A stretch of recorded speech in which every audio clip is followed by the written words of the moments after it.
Damp is my dog out, cold are my feet, waiting for whiz-bangs to send me to sleep. So before you started writing the mini choir, what research did you do into the period, into the First World War?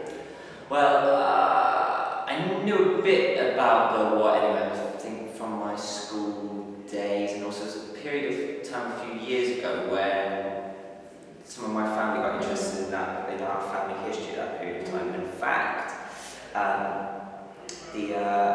the name of the soldier that dies in the play is the name of a relative of mine, the only one from the Briton side of the family that died in the war. So like I had a bit of background knowledge there. And then as I started to go into it, I did again, like, as I knew I was going to be writing a play about the First World War, I tried not to go too specific too quickly and just, because you don't know what the story will be about yet, so I tried to keep it as kind of open as possible. So just very general research into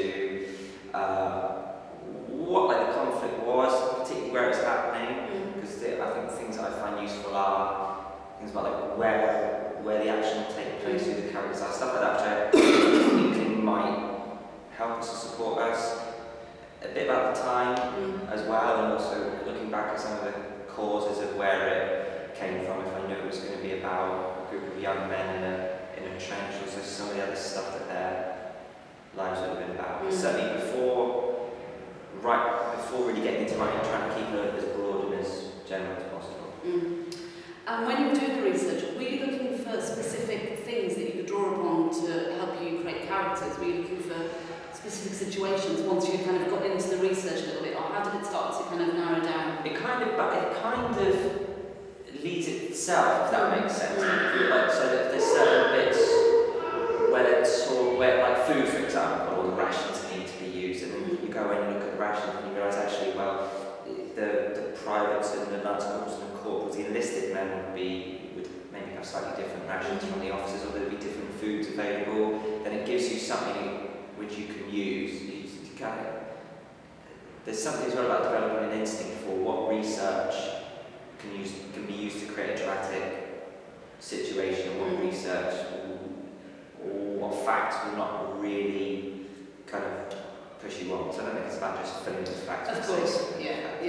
But yeah, there's certain stuff. So for example, with the food, or what kind of food they eat, or the conditions that they would be in that would be different to others.